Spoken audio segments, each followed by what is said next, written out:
اعوذ باللہ من الشیطان الرجیم بسم اللہ الرحمن الرحیم وبہ نستعین وہو خیر المعین اللہم صلی علی محمد وآل محمد۔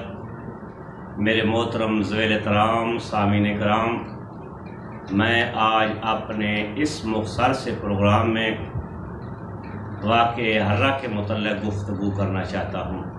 یہ واقعہ حرہ 63 ہجری 27 ذوالحجہ کو رونما ہوا۔ واقعہ کربلا کے بعد تاریخ انسانیت میں یہ دوسرا بڑا دردناک اور شرمناک واقعہ ہے۔ اولاد رسول صلی اللہ علیہ وآلہ وسلم کی شہادت کے بعد اہل مدینہ نے یزید کے ظلم و جور کو دیکھ کر عبداللہ بن حنظلہ غسیل الملائکہ کے ہاتھوں پر بیعت کر لی اور چند بااثر شخصیات بھی عبداللہ بن حنظلہ غسیل الملائکہ کے ساتھ ہو گئیں، اور عبداللہ بن حنظلہ غسیل الملائکہ کی قیادت میں یزید کے اس طاغوتی اور شیطانی نظام کو ختم کرنے کے لیے ایک تحریک کا آغاز کیا گیا، جس کی خبر مدینہ کے گورنر عثمان بن محمد بن ابو سفیان نے کسی قاصد کے ذریعے یزید تک پہنچائی۔ جب یزید نے دیکھا کہ حجاز میں میری حکومت کو خطرہ لاحق ہو چکا ہے، تو اس نے اس تحریک کو دبانے کے لیے اور اپنے طاغوتی نظام کو زندہ رکھنے کے لیے 12,000 افراد کا لشکر دمشق سے مدینہ رسول کی طرف روانہ کیا۔ جب یہ لشکر مدینہ رسول میں پہنچا تو اس لشکر نے کون سا خونی نقشہ پیش کیا۔ یہ کتاب شرح نہج البلاغہ ہے، جلد اس کی 3 ہے، صفحہ اس کا 952 ہے۔ اس کے رائٹر ہیں ابن ابی الحدید معتزلی۔ یہ عالم بزرگوار اپنی اس کتاب میں لکھتے ہیں کہ یزید کی فوج نے اہل مدینہ کو بھیڑوں اور بکریوں کی طرح ذبح کیا اور اصحاب رسول کا خون گلیوں میں اس طرح بہایا کہ کوئی جگہ بھی قدم رکھنے کے لیے خون سے خالی نہیں تھی۔ یعنی مدینہ کے دروں اور دیواروں سے اصحاب رسول کے خون کے قطرات دکھائی دیے جاتے تھے۔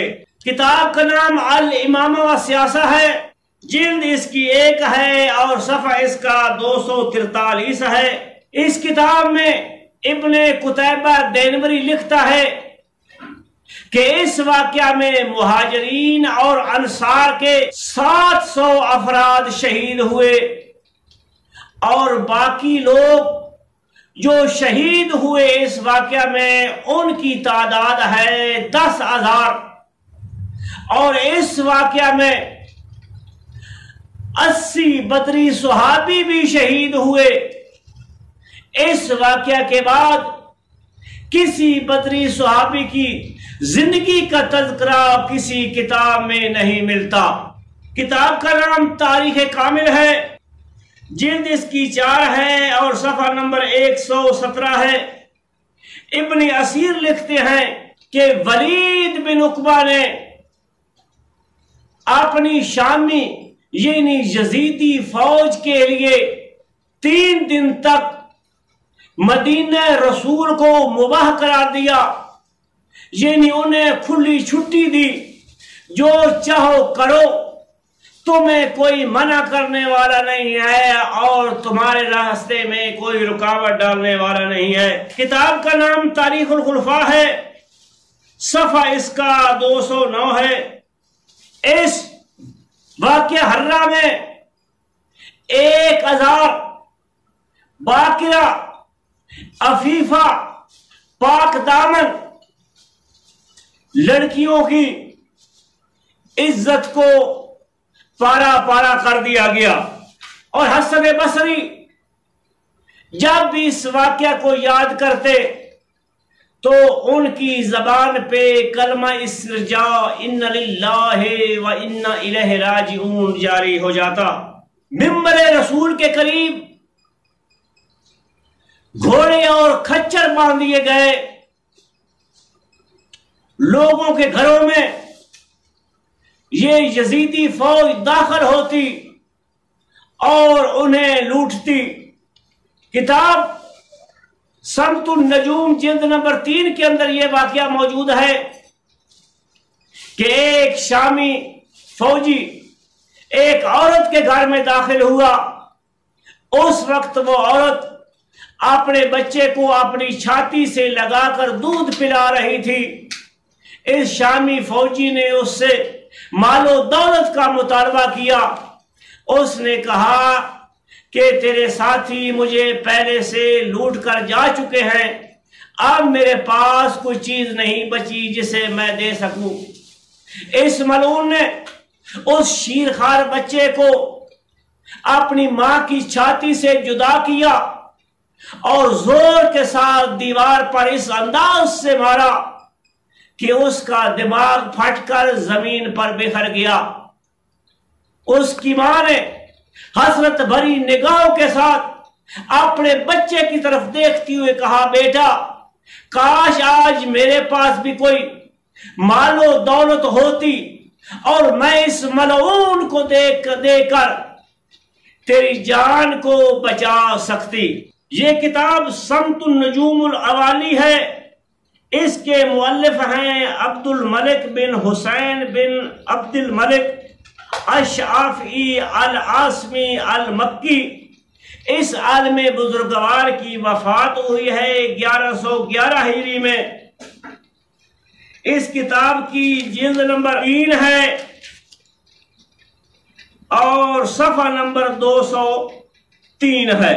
اس میں سعید بن مسیب بن حزن کا قول نقل کیا گیا ہے کہ جب یزیدی لشکر نے مدینہ پر دھاوا بول دیا تو اس صحابی رسول نے اپنے آپ کو مجنون قرار دیتے ہوئے روضہ رسول میں چھپ گیا۔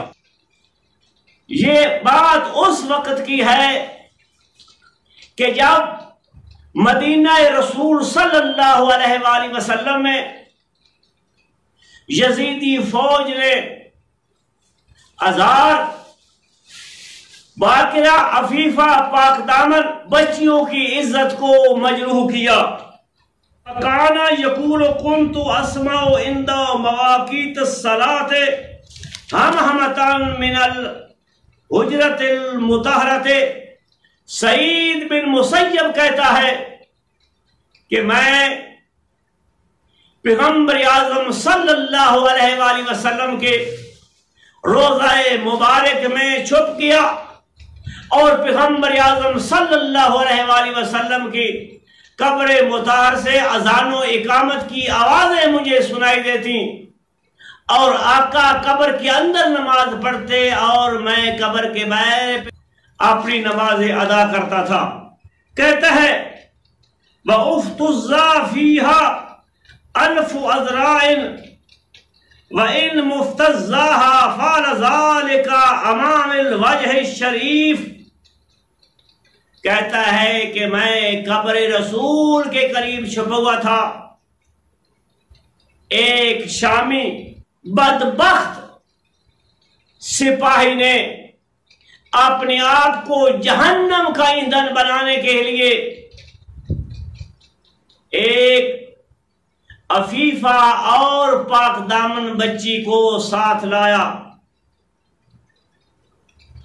اور جب اپنے آپ کو جہنم کا ایندھن بنا چکا وَالْتَمَسَ مَا يَمْسَحُ بِهِ دَمْ فَلَمْ يَجِدْ تو اپنے بدن سے خباثت کو دور کرنے کے لیے ادھر ادھر کسی کپڑے کو تلاش کیا، لیکن وہ اسے نہ مل سکا۔